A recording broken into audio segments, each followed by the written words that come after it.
ಸಜ್ಜನ ಬಂಧುಗಳೇ, ನೊಂದ ಮನಸ್ಸಿಗೆ ಸಂಜೀವಿನಿಯಾಗಿರುವ ಈ ಧ್ವನಿಗೆ ನಿಮ್ಮದೊಂದು ಲೈಕ್ ಇರಲಿ.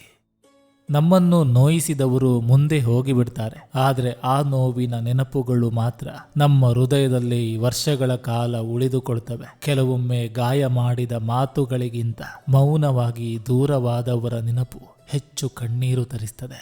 ಜೀವನದಲ್ಲಿ ಎಲ್ಲರನ್ನೂ ನಂಬಬಹುದು ಅಂದುಕೊಂಡಿದ್ದೆ, ಆದರೆ ಕಾಲ ಕಲಿಸಿದ ದೊಡ್ಡ ಪಾಠ ಏನಂದ್ರೆ, ಕೆಲವರು ನಮ್ಮ ಜೀವನಕ್ಕೆ ಬರುವುದು ನಮಗೆ ನೋವು ಕೊಡುವುದಕ್ಕಾಗಿ. ಅವರಿಂದ ಸಿಕ್ಕ ಗಾಯಗಳು ಮಾತ್ರ ಕೊನೆಯವರೆಗೂ ಜೊತೆಗಿರ್ತವೆ. ಹೃದಯ ಒಡೆಯುವ ಶಬ್ದ ಯಾರಿಗೂ ಕೇಳಿಸೋದಿಲ್ಲ, ಆದರೆ ಆ ಒಡೆದ ಹೃದಯ ಪ್ರತಿದಿನ ಅನುಭವಿಸುವ ನೋವು ಮಾತ್ರ ಅದನ್ನು ಅನುಭವಿಸಿದವರಿಗೆ ಮಾತ್ರ ಗೊತ್ತು. ಕೆಲವು ಸಂಬಂಧಗಳು ಸಾಯೋದಿಲ್ಲ, ಆದರೆ ಬದುಕೋದೂ ಇಲ್ಲ. ಅವು ನೆನಪುಗಳಾಗಿ ಉಳಿದು ಪ್ರತಿದಿನ ಮನಸ್ಸನ್ನು ಕಾಡುತ್ತಿರ್ತವೆ. ನಾವು ಯಾರನ್ನಾದರೂ ಮರೆಯಲು ಪ್ರಯತ್ನಿಸಿದಷ್ಟು ಅವರ ನೆನಪುಗಳು ಇನ್ನಷ್ಟು ಆಳವಾಗಿ ಮನಸ್ಸಿನಲ್ಲಿ ಉಳಿದುಕೊಳ್ತವೆ. ಇದೇ ಜೀವನದ ದೊಡ್ಡ ವ್ಯಂಗ್ಯ. ಕಣ್ಣೀರು ಬರುವುದಕ್ಕೆ ಕಾರಣ ದುರ್ಬಲತೆಯಲ್ಲ, ತುಂಬ ದಿನಗಳಿಂದ ಮನಸ್ಸಿನೊಳಗೆ ಹೂತು ಹಾಕಿದ ನೋವು ಹೊರಗೆ ಬರುತ್ತಿರುವ ಸಂಕೇತ ಅದು. ಎಲ್ಲರ ಮುಂದೆ ನಗುವ ವ್ಯಕ್ತಿಯ ಮನಸ್ಸಿನೊಳಗೆ ಎಷ್ಟು ಬಿರುಗಾಳಿ ನಡೆಯುತ್ತಿದೆ ಅನ್ನೋದು ಯಾರಿಗೂ ಗೊತ್ತಾಗೋದಿಲ್ಲ.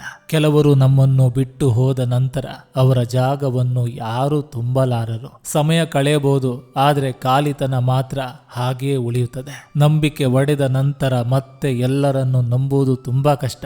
ಯಾಕಂದ್ರೆ ಒಂದು ಗಾಯ ಗುಣವಾದರೂ ಅದರ ಗುರುತು ಎಂದಿಗೂ ಮಾಯವಾಗುವುದಿಲ್ಲ. ಜೀವನದಲ್ಲಿ ಕೆಲವೊಮ್ಮೆ ನಾವು ಕಳೆದುಕೊಂಡ ವ್ಯಕ್ತಿಗಿಂತ ಅವರ ಜೊತೆ ಕಂಡ ಕನಸುಗಳೇ ಹೆಚ್ಚು ನೋವು ಕೊಡ್ತವೆ. ಎಲ್ಲರಿಗೂ ನಾವು ಬೇಕಾಗಿರುವವರೆಗೂ ಮಾತ್ರ ನಮ್ಮ ಬೆಲೆ ಇರ್ತದೆ.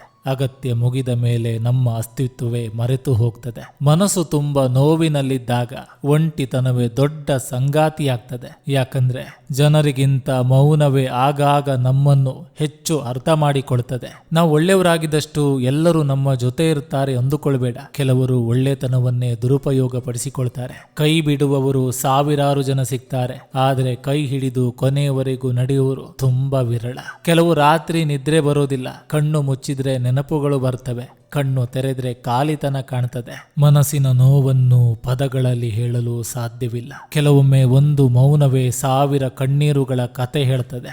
ನೋವು ಕೊಟ್ಟವರು ಸಂತೋಷವಾಗಿರಬಹುದು, ಆದರೆ ನೋವು ಅನುಭವಿಸಿದ ಹೃದಯ ಮಾತ್ರ ಪ್ರತಿದಿನವೂ ಅದೇ ಗಾಯದ ಜೊತೆ ಬದುಕುತ್ತಿರ್ತದೆ. ಜೀವನ ನಮ್ಮನ್ನು ಹಲವು ಬಾರಿ ಮುರಿಯುತ್ತದೆ, ಆದರೆ ಯಾರು ನೋಡದಂತೆ ಆ ಮುರಿದ ತುಂಡುಗಳನ್ನು ಮತ್ತೆ ಜೋಡಿಸಿಕೊಂಡು ನಡೆಯುವುದೇ ನಿಜವಾದ ಹೋರಾಟ.